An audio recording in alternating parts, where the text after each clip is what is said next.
13वीं सदी के वक्त तुर्क कबीलों की शक्ल में रहते थे। ये तमाम कबीले खाना बदोश थे।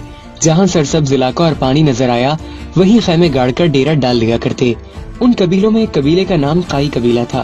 काई कबीला बाकी कबीलों से कुछ बड़ा और ताकतवर था। सुलेमान शाह उस कबीले के सरदार थे। ये निहायत जंगजू कबीला था। सुलेमान शाह और उसके कबीले के मकासद में सबसे बड़ा मकसद इस्लाम की अशाअत थी, क्योंकि ये वो वक्त था कि मुसलमान हर जगह से कमजोरी का शिकार थे। मंगोल अपना सर उठा रहे थे। सल्जूक की सल्तनत अपने जवाल के करीब थी। इन हालात में जरूरी था कि मुसलमानों की तादाद को बढ़ाया जाए, लेकिन इसी दौरान सुलेमान शाह का इंतकाल हो गया। उनके 3 बेटे थे। मंझला बेटा अर्तगल अपने वालिद का जानशीन मुकर्रर हुआ और कबीले का सरदार बन गया। अर्तगल गाजी बहादुर, निडर और जंगजू शख्स था, जो अपने कबीले का दिफा करना खूब जानता था। लेकिन वक्त वो आ गया था कि मंगोल हर तरफ तबाही फैला रहे थे। मुसलमानों का कत्ले आम हो रहा था। चंगेज खान की फौजों ने ख्वारिज़म शाह सल्तनत को तबाह करके रख दिया था। मुसलमान मंगोलों के आगे लगकर भाग रहे थे।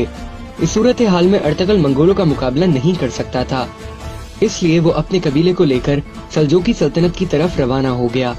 उसके साथ तकरीबन 400 के लगभग खानदान थे। रास्ते में उसने देखा कि 2 फौजें आपस में लड़ रही हैं।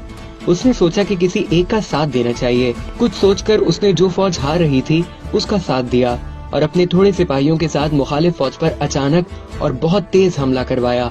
वो फौज डर गई और समझी कि सामने वाली फौज को कहीं से मदद मिल गई है, और वो फौज जीतते जीतते हार मान गई। बाद में मालूम हुआ कि जिस फौज का साथ दिया गया था ये सल्जूकी सुल्तान अलाउद्दीन की फौज थी। मुखालिफ फौज के बारे में इख्तिलाफ पाया जाता है। बहरहाल सुल्तान उनकी बहादुरी से बहुत खुश हुआ और अर्तगल के कबीले को अपनी सल्तनत में अनाजुल के करीब सकारिया के इलाके में एक जागीर अता की और ये कबीला वहीं आबाद हो गया। सुल्तान ने उनको इजाजत दी कि सरहद के साथ साथ इलाकों को फतह करें और उनको सल्तनत में शामिल करें। ये इलाका बाज़ंतीनी ईसाई सल्तनत के बिल्कुल साथ जुड़ा हुआ था। अर्तगल ने कुछ ही अरसे में अपनी शुजाअत और बहादुरी का सिक्का बिठा दिया। उन फतूहात का नतीजा ये हुआ कि बाकी बहुत से तुर्क कबाइल भी अर्तगल के साथ मिल गए और उसे अपना सरदार तस्लीम कर लिया।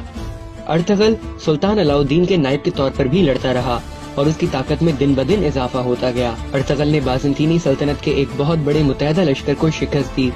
मुद्दतों उस जागीर को हासिल करने के लिए मुसलसल जंगें लड़ते रहे और 1281 में 90 बरस की उम्र में अर्तगल का इंतकाल हो गया। उसके जानशीन उसका एक बेटा उस्मान गाजी था। उस्मान अपने वालिद की तरह पक्का मुसलमान, बहादुर और हौसलामंद था। उसने भी फतूहात का सिलसिला जारी रखा। 1299 में सल्जूक सल्तनत बिल्कुल खत्म हो गई। उस्मान गाजी ने अपनी तमाम मफतूहा इलाकों में अपनी खुद मुख्तार हुकूमत का ऐलान कर दिया। यूं सल्जूकी सल्तनत से अलहदा उस्मानी सल्तनत कायम हुई।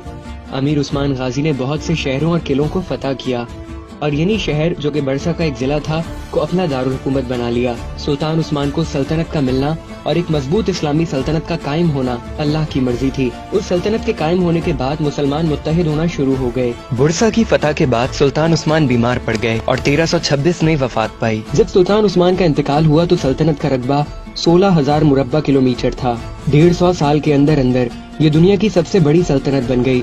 सुल्तान मोहम्मद फातेह ने कुस्तुनतुनिया फतह करके नबी करीम सल्लल्लाहु अलैहि वसल्लम की हदीस भी पूरी कर दी और अपने बेहतरीन होने का सबूत दिया। सल्तनत उस्मानिया के नवे सुल्तान सुल्तान सलीम अव्वल ने मिस्र में मौजूद अब्बासी खिलाफत खत्म करके अपनी खिलाफत का ऐलान किया और सुल्तान सलीम अव्वल सल्तनत उस्मानिया के पहले खलीफा बन गए। ये सल्तनत 623 साल कायम रही और 1922 में खत्म हो गई। सुल्तान उस्मान के नाम से ही सल्तनत को सल्तनत उस्मानिया कहा गया। इंग्लिश में इसे ओस्मान एम्पायर कहते हैं।